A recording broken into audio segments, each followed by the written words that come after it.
आज के कलिकाल में 400-500 वर्ष पूर्व एक गोप ने भी गाया और अपने ढंग से गाया, और ठाकुर जी ने उसके गीत को भी गोपी गीत के समान उपमा दी। गोपी गीत की उपमा क्या है कि यदि कोई व्यक्ति निरंतर गोपी गीत का पाठ करता है तो एक ना एक दिन ठाकुर जी उसको जरूर दर्शन देते हैं। देखो ठाकुर जी के दर्शन कितने प्रकार से होते हैं। सबसे पहला दर्शन है ठाकुर जी का स्वप्न दर्शन। ठाकुर जी को यदि आपको दर्शन देना है तो वो सबसे पहले आपको स्वप्न में आकर के दर्शन देंगे। और अभी जो जो भाव यहां बताए जा रहे हैं ये कभी किसी को बताने नहीं है, अपने तक ही सीमित रखने। ज्यादा से ज्यादा अपने गुरु को बता सकते हैं, माता पिता को बता सकते हैं, उसके अतिरिक्त किसी से मत बोलिए। तो सबसे पहला स्वप्न दर्शन, ठाकुर जी स्वप्न में दर्शन देते हैं। उसके बाद अनुभव दर्शन, आपको अनुभूति होगी ठाकुर जी हैं यहीं कहीं। और तीसरा और अंतिम साक्षात दर्शन। ये 3 दर्शन हैं ठाकुर जी का।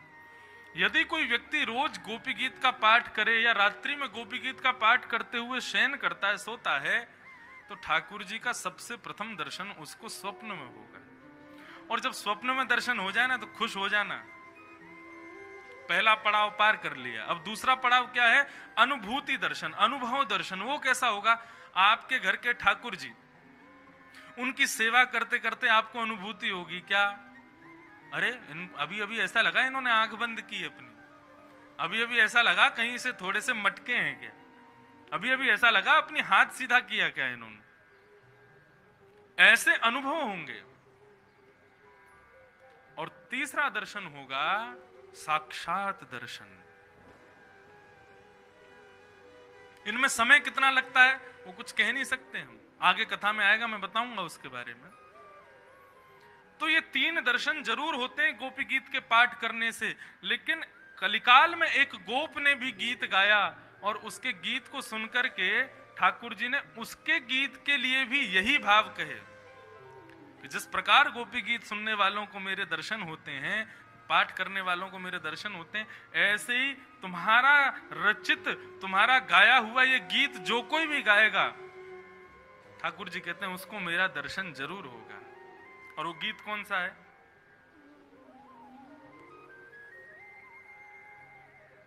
गोवर्धन वासी सांवरे, प्यारे तुम बिन रहो न जाए, गोवर्धन वासी सांवरे, दर्शन को नैना तपे, वचन सुनन को कान, ओ मिलवे को हियरा तपे, हिय के जीवन प्राण, गिरिराज लढ़े ते लाडले, प्यारे तुम बिन रहो न जाए, गोवर्धन वासी सांवरे। इसको मनगढ़ंत बात मत समझना। श्री कुंभन दास जी के पुत्र हुए चतुर्भुज दास जी, निरंतर गोवर्धन में रहते थे। कुछ दिन के लिए ठाकुर जी से वियोग क्या हुआ, कुछ दिन के लिए दर्शन नहीं मिले, उन्होंने ये रचना लिख करके गाई। जैसे ही गाई, अंतिम पद गा रहे थे, युग युग अविचल राखिए सुखनिधि शैल निवास, श्री गोवर्धन रूप पे बलि जाए चतुर्भुज दास। जब उन्होंने पद गाया, श्रीनाथ जी प्रकट हो गए उनके सामने, अपने हृदय से लगा लिया और कहा कि चतुर्भुज दास मैं तुमको कुछ देना चाहता हूं। चतुर्भुज दास जी बोले मुझे कुछ मत दीजिए, मुझे केवल आपका दर्शन चाहिए। ठाकुर जी बोले तो तुमको नहीं देंगे, तुम्हारी रचना को देंगे। क्या?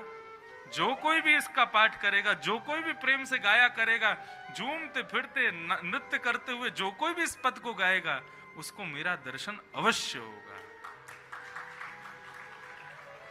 ये गोप गीत है। इसी प्रकार गोपियों ने भी गीत गाया। तब कथामृतम तप्त जीवनम कवि विरीडितम कल्मषापहम श्रवण मंगलम श्रीमदाततम भुवि गृणन्ति ते भूरिदा जनाः। एक कन्हैया, गोपियां कह रही हैं, एक नवीन भाव सुनो। गोपियां कह रही हैं कन्हैया यदि तुम हमको छोड़ के चले गए हो, यदि तुम नहीं आए ना तो तुम्हारी तो लाज जाएगी, साथ साथ तुम्हारी कथा की भी लाज जाएगी। ठाकुर जी बोले मेरी कथा की लाज क्यों जाएगी? बोले लोग कहेंगे कि गोपियों की स्थिति कैसे हुई? बोले कथा सुनने की वजह से हुई। और कथा सुनने से हुआ क्या? बोले ठाकुर जी ने प्रेम किया, ठाकुर जी ने रास किया और फिर छोड़ के चले गए। विरह अग्नि में गोपियां तड़पती रहीं, तो लोग कथा सुनना बंद कर देंगे। बोले कि भैया गोपियों की तरह हमारी भी मनोदशा हो जाएगी, इसलिए कथा मत सुनो। तो इसलिए कन्हैया तब कथामृतम, तुम्हारी कथा अमृत है, लेकिन तुम यदि नहीं आओगे तो लोगों को लगेगा कि इस कथा से तो तप्त जीवनम, जीवन तपित हो जाता है। कवि भीड़ितम कल्मषापहम, ये कल्मशों का नाश करने वाली तुम्हारी कथा है कन्हैया। अपनी लाज मत बचाओ, अपनी कथा की तो बचा लो, प्रकट हो जाओ श्याम सुंदर। इस प्रकार गोपियों ने गीत गाते हुए अंत में जब रुरुदुस्वरम राजन रोना प्रारंभ किया, ठाकुर जी प्रकट हो गए। कैसे प्रकट हुए कल की कथा में मैंने बताया था। और तत्पश्चात ठाकुर जी ने फिर गोपियों के साथ महाराज किया। अब महाराज करने लगे। यहां तक कल कथा पहुंची थी। महाराज जैसे ही करने लगे, महाराज कैलाश पर्वत पर बैठे हुए भगवान शिव त्रिनेत्र बंद करके ठाकुर जी की अनुपम लीला का दर्शन कर रहे हैं। जैसे ही महाराज प्रारंभ हुआ, हिमालय पर बैठे हुए केदारनाथ भगवान झूमने लगे। अपने आप को रोकना चाह रहे हैं लेकिन रुक नहीं पा रहे। पार्वती जी को बोले अब तुम ही संभालो यहाँ का राजपाट, हम जा रहे हैं। बोले कहां? महाराज करने जा रहे हैं। कैलाश पर्वत से दौड़े भगवान शिव वृंदावन की ओर। वृंदावन में जैसे ही प्रवेश किया, गोपियों ने मार्ग रोक दिया। बोले बाबा कहां से आए हो? बोले हम कैलाश से आए हैं। बोले कैलाश से आए हो लेकिन आप पुरुष हो। महाराज में केवल एक ही पुरुष का प्रवेश है, वो है योगेश्वर कृष्ण। उनके अलावा सबको गोपी बनना पड़ेगा। शंकर जी ने खूब याचना की, खूब मिन्नत मांगी, लेकिन गोपियों ने प्रवेश नहीं दिया। तब भगवान शिव ने नेत्र बंद करके अन्नपूर्णा मैया का स्मरण किया। अन्नपूर्णा मैया से कहा भिक्षाम देहि माते। अन्नपूर्णा प्रकट हो गई। प्रकट होकर के कहा लो बाबा भिक्षा लो। बोले आज अन्न की भिक्षा नहीं चाहिए, अपना स्वरूप हमको दे दीजिए। अन्नपूर्णा मैया ने कहा स्वरूप में क्या दें? बोले पूरा ही दे दो। भगवान शिव को बैठा करके पहले तो बिच्छू आदि लटक रहे थे, उनको हटाया। सांप आदियों को कहा थोड़ी देर आराम करो, सब लोग जाओ यहां से। सबको दूर करके भगवान शिव का गोपी भाव का श्रृंगार कर रही हैं। लहंगा पहनाया, फरिया पहनाए, ठाकुर जी के, शंकर जी के कानों में कुंडल पहनाए, केश खोल दिए, आंखों में काजल लगाया, होठों पे लालिमा लगाई, आभूषण पहनाए, चुनरी उड़ा दी, पैरों में पायल पहनाई। भगवान शिव गोपेश्वर बन गए।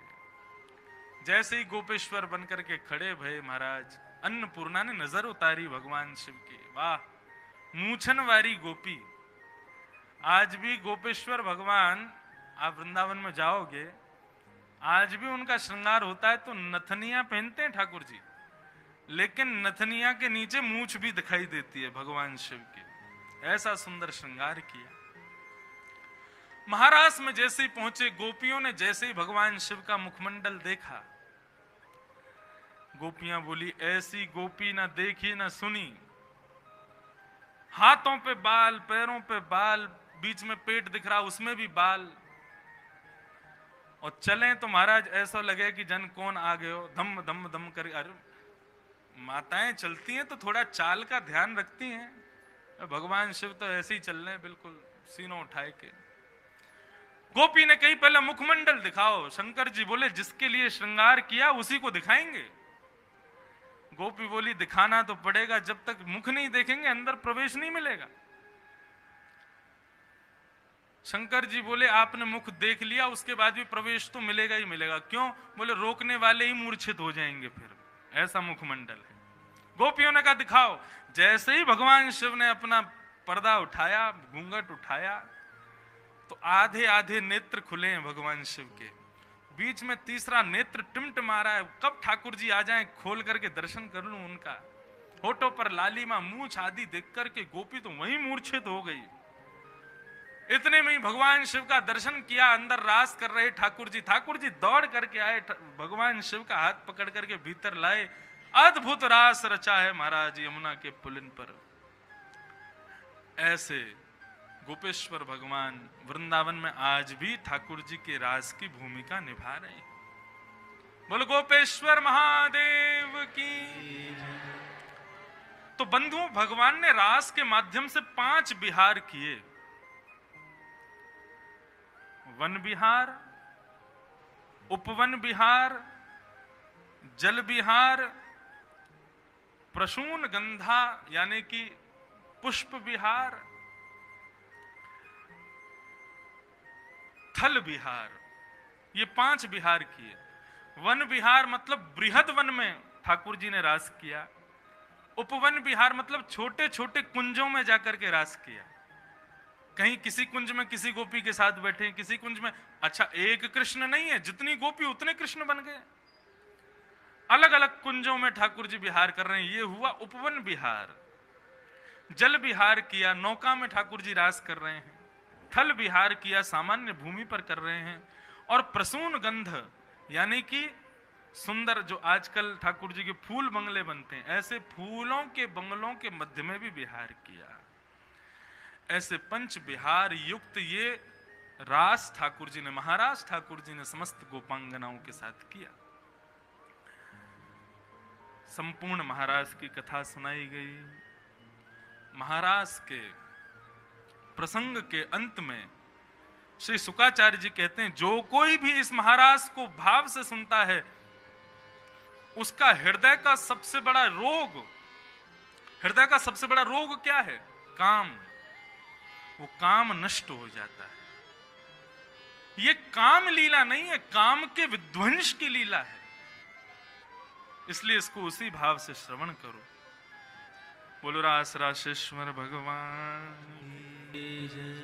भगवान के रास की कथा बताई गई। और रास की कथा के बाद अब ठाकुर जी का एक और गीत आया। गोपी गीत गया, कल परसों वेणु गीत सुना था, अब आज एक और गीत आया, उसका नाम है युगल गीत। ये युगल गीत भी बड़ा सुंदर है। इसके बारे में थोड़ी देर चर्चा करेंगे, फिर आगे चलेंगे। गोप्यः कृष्णे वनम यातो तमन द्रुचते तसा कृष्ण लीला प्रगायन्त्यो निन्य दुखेन वासना। सभी गोपियां सेवा कुंज में, वृंदावन में सेवा कुंज, वहां पर इकट्ठी हुई हैं, एकत्रित हुई हैं। और एकत्रित होकर के गोपियां आपस में ठाकुर जी के सुंदर स्वरूप का वर्णन कर रही हैं, सुंदर स्वरूप का गान कर रही हैं।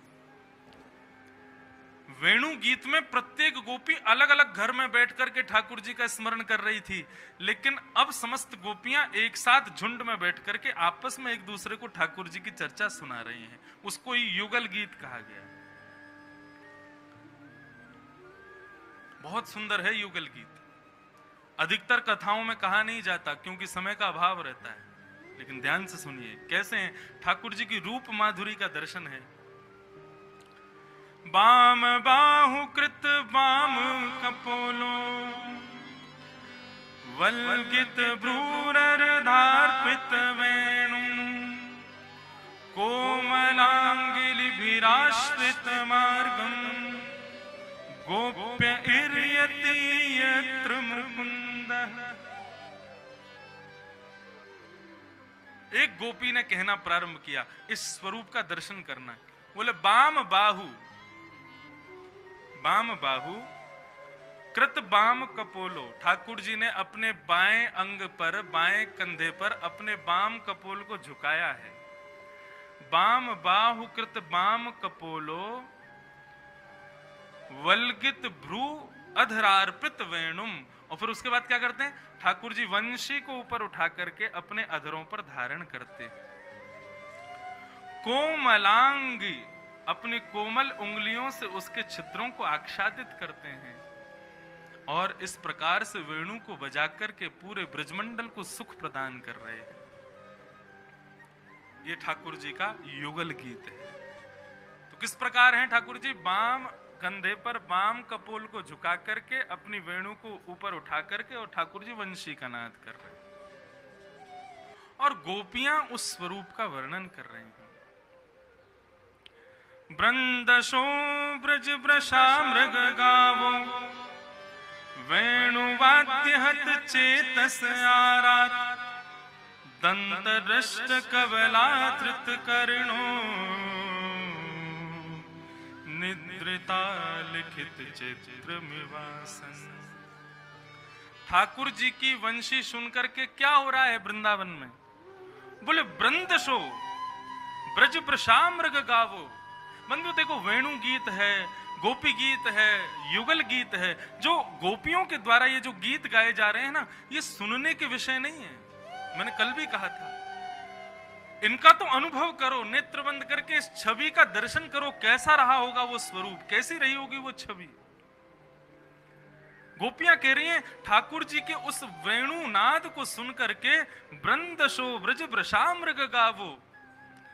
ब्रज के बैल, बछड़े, बछिया, गाय और मृग यानी कि हिरण, ब्रंदशो झुंड के झुंड जो कहीं चर रहे हैं, कोई कुछ कार्य कर रहे हैं, कोई कुछ कर रहे हैं, उनकी स्थिति क्या हुई? बोले वेणु वाद्य हित चेतस आरात।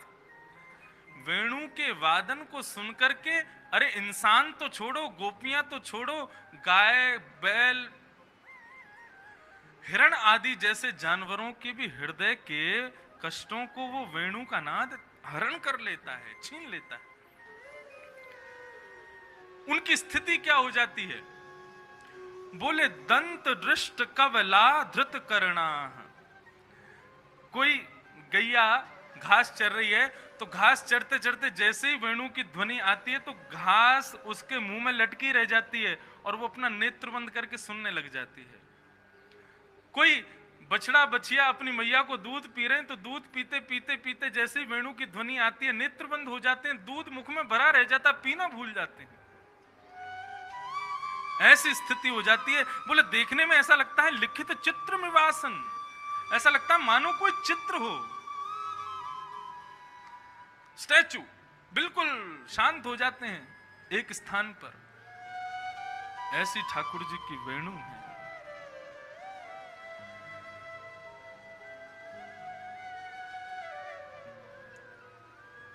विचित्र पुष्पों का श्रृंगार किया है ठाकुर जी ने। देखो, इस छवि का दर्शन करना। गोपियां कितने अच्छी बात बता रही हैं। वर्हिणस्तवक धातु पलाशै वर्धमल्ल परिवह विडम्ब।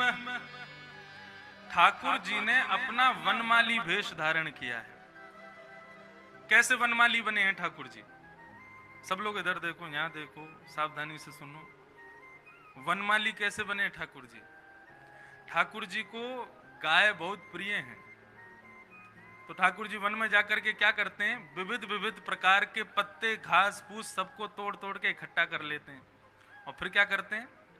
थोड़ी घास यहाँ कान में लगा ली, थोड़ी घास यहाँ कान में लगा ली, सिर पर पत्तों का एक मुकुट बना करके, एक पाग बना करके पहन ली, हाथों में बाजूबंद हरे हरे पत्तों के, यहाँ पर भी बाजूबंद हरे हरे पत्तों के, अपने कमर पर कुछ पत्ते बांध लेते हैं, फिर कुछ पत्ते अपने चरणों में बांध लेते हैं। इस प्रकार ठाकुर जी वनमाली बन जाते हैं और वनमाली बनकर के क्या करते हैं, गोपियां कह रही हैं ठाकुर जी जैसे ही वेणु का नाद करते हैं तो वेणु का नाद नहीं करते, गाय और बछड़ा बछियाओं को अपने पास बुलाते हैं, बोले आके देखो मेरा दर्शन करो मैं कैसा लग रहा हूं।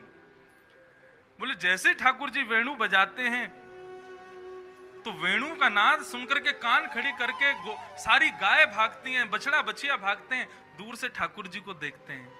और जैसे ही ठाकुर जी के अंग पर हरी हरी घास हरे हरे पत्तों को गाय देखती है, पूंछ उठा करके दौड़ती है ठाकुर जी की तरफ। कोई गैया हाथ के बाजूबंद को खा रही है, कोई भुजाओं के बाजूबंद को अपने मुख से चाट चाट के खा रही है, कोई गले के पहनी भई माला को अपने मुख से खा रही है, कोई बाजूबंद, कोई कटी भाग में पहने हुए घास फूसों को निकाल रही है। तो गायों के मुख से निकलती हुई जीव जब ठाकुर जी के अंग का स्पर्श करती है, कन्हैया को गुदगुदी होती है और उनको खूब आनंद आता है। ऐसे स्वरूप का वर्णन कर रही हैं समस्त गोपियां। गोपियां वर्णन करती हुई मन में विचार करती हैं। अब सब गोपियां बैठी हैं, बोले भैया बैठे बैठे हम लोग बातचीत कर रहे हैं, कछु भोजन पानी कछु चाय नाश्ता होना चाहिए। बोले कहां चलें? बोले चलो नंद भवन चलो। नंद भवन चल करके यशोदा के लाला की बड़ाई यशोदा से जाके करेंगी तो यशोदा प्रसन्न है करके फिर हमको छाछ पिवावेगी, दूध पिवावेगी और बढ़िया यशोदा के संग भी वार्ता होंगी। आहा, इतना सुंदर वर्णन कर रही हैं गोपियां। महदतिक्रमण संकित चेता मंद मंद मनुगर्जित मेघः श्रुहिद श्रुहिद मभ्यवर्षत सुमनो छायया च विद्धत प्रतपत्रम। गोपियां वर्णन कर रही हैं। नंद भवन जाने से पहले का एक और श्लोक आया स्मरण में, वो और बताऊं कैसा है। गोपियां कह रही हैं महदतिक्रमण संकित चेता, काले काली मेघमालाएं बरसने को आ गई हैं आकाश में। बादल बस आपस में टकरा करके बरसना शुरू करने ही वाले हैं, उतनी देर में क्या करते हैं ठाकुर जी वेणु बजाने लग जाते हैं। तो जैसे ही वेणु बजाते हैं तो आकाश अपने जो बिंदु निकलने वाले हैं उसमें से उनको समेटता है। बोले रुको रुको रुको रुको रुको। क्यों रुको? बोले मेरा श्रुहिद यानी मेरा मित्र कन्हैया वंशी बजा रहा है और यदि मैंने वर्षा कर दी तो वंशी नाद में विघ्न आ जाएगा। क्या करें? बोले काम करो, हैं तो हम देवी। दूसरा भाव ये भी बताते हैं, बोले मेघमालाएं डर गई थी। बोले कि हमने कुछ दिन पहले वर्षा कर दी थी तो गिरिराज पर्वत उठा लिया था, हमारे स्वामी इंद्र को इन्होंने बस मारा ही नहीं था। अगर आज बरस गए और इनके वंशीनाद में किसी भी प्रकार का विघ्न आ गया तो जीवित नहीं बचेंगे। तो मेघमालाएं क्या करती हैं? मेघमालाएं अपने बिंदुओं को जल के जलाशय को ही पुष्प बिंदु बना करके ठाकुर जी के ऊपर वर्षण करना शुरू कर देती हैं। और क्या करती हैं? बोले छायया च विद्धत पत पत्रम प्रतपत्रम। मेघमालाएं क्या कर रही हैं? बोले ठाकुर जी कभी कभी खड़े खड़े वंशी नहीं बजाते, चलते फिरते वंशी बजाते हैं। तो ऐसा कई बार होता है, एक तरफ छाया होती है दूसरी तरफ धूप आती है। तो जैसे ही ठाकुर जी धूप में पहुंचते हैं तो एक बादल छत्राकार, छत्री का आकार में अपना रूप धारण करता है और वो निरंतर श्याम सुंदर के ऊपर ही ऊपर मंडराता रहता है। जहां जहां जाते हैं वहां वहां श्याम सुंदर के ऊपर छत्र लेकर के चलता है, कहीं इनको धूप ना लगे, कहीं इनको कष्ट ना हो। ऐसी ठाकुर जी की छवि। गोपियां बोली अब चलो नंद भवन में, नंद रानी से जाकर के नेक प्रशंसा करेंगी, उनसे बात करेंगी। और सारी गोपियां पहुंच गई नंद भवन में। विविध गोप चरणेषु विदग्धो वेणुवाद्य ऊर्धा निज शिक्षा तब सुतः सती यदाधर बिंबे दत्त वेणुरनयत स्वर जाति। समस्त गोपियां पहुंच गई नंद भवन में और नंद भवन में यशोदा मैया से जाके कह रही मैया अरे आज इतनी गोपी कैसे आई, कहा बात है? हम कछु पूछवे आई हैं आपसे। बोले कहा पूछवे आई? बोले मैया एक बात बताओ, तुम्हारे लाला ने वंशी बजानो कहां सीखो? एक प्रश्न भी आया था मेरे पास, ठाकुर जी ने वंशी वादन किससे सीखा? यशोदा मैया उत्तर देंगी अभी। बोले मैया तुम्हारो लाला इतनी प्यारी वंशी बजावे, इतनी मधुर वंशी बजावे, ने बताओ तो सही कहां जाके यानी वंशी सीखी, हम भी अपने बालकन को वहीं भेज देंगे। यशोदा मैया कह रही है वेणु वाद्य उर्धा निज शिक्षा। मेरे लाला ने कोई तो सीखी ना है, बाकी स्वयं की शिक्षा खुद सीखा है मेरे लाला ने बजाना, वाने कोई तो सीखो ना है। ठाकुर जी की वंशी इतनी असाधारण है कि जब वंशी नाद होता है, हमारे वंशी बजाए वाले भैया सुनियो कैसी वंशी बजा में ठाकुर जी ऐसा वर्णन कर रहे हैं कि ठाकुर जी जब वंशी का वादन करते हैं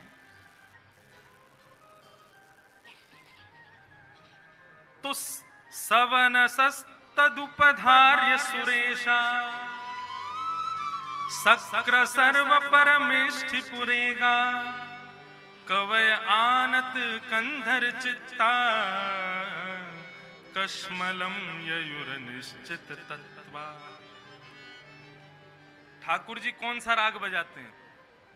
बजाना ठीक है, सवनस राग सुना है कभी? ठाकुर जी कौन सा राग बजाते हैं? बोले सवनस। सवनस राग ये कौन सा राग है भैया? भैरवी सुना, बिहाग सुना है और पीलू सुना है, जोग सुना है, सारे रागों के नाम हैं। सवनस राग, बोले सवनस राग का तात्पर्य क्या है? बोले ठाकुर जी जब वंशी बजाते हैं तो ब्रह्मा चारों कान खड़े करके सुनते हैं और यही अंदाजा लगाइए राग कौन सा है ये जो बज रहा है। ये तो है ब्रह्मा की स्थिति। शंकर जी की स्थिति क्या? बोले तीनों नेत्र खुल जाते हैं और कानों को खड़ा कर लेते हैं। गणेश, कार्तिक, पार्वती आदि सब शांत बैठ जाते हैं। गणेश जी स्वर मालाएं लिखते हैं, ठाकुर जी कौन सा स्वर बजा रहे हैं और उनको बजा के फिर बैठते हैं ये राग कौन सा है। ऐसी स्थिति गणेश जी की। सूर्य चंद्र की स्थिति क्या होती है? बोले कि ठाकुर जी यदि प्रातः काल का राग है भैरव, ठाकुर जी सुबह सुबह बिहाग बजाने लग जाते हैं तो सूर्य कांपने लग जाता है। बोले कहीं मैं गलत तो नहीं हो गया या ये तो रात्रि का राग बज रहा है, मुझे डूब जाना चाहिए। और कभी कभी रात्रि में ठाकुर जी भैरव बजाने लग जाते हैं तो रात्रि के भैरव राग को सुनकर के चंद्रमा खोजते हैं, बोले कहीं मैं गलत तो नहीं हो गया या सवेरे का राग बजा रहे हैं ठाकुर जी। कभी कभी ठाकुर जी बाहर राग बजाते हैं तो दूर दूर बैठे हुए मेघमालाएं दौड़ती हैं ब्रजमंडल की ओर, बोले हमारा बरसने का समय हो गया, बाहर राग बज रहा है। सवनस राग। देवता भी पता नहीं कर पाते कि ठाकुर जी ने प्रारंभ कहां से किया, खत्म कहां से कर रहे हैं। ऐसे विचित्र राग मालाओं को बजाते हैं। ऐसे ठाकुर जी के वेणु का भाव बता रहे हैं। इतने सुंदर बाम बाहु कृत बाम कपोले, ऐसे सुंदर ठाकुर जी लग रहे हैं। उसका वर्णन समस्त गोपांगनाएं अपने भाव से युगल गीत में कर रहे हैं। युगल गीत ये ठाकुर जी की माधुर्य लीला यहां विराम लेती है। अब तक हम लोग बाल लीला, माधुर्य लीला, ठाकुर जी की रसमयी लीलाओं का रसस्वादन पान कर रहे थे। युगल गीत के बाद ठाकुर जी की रसमयी लीला, माधुर्य लीलाएं विराम ले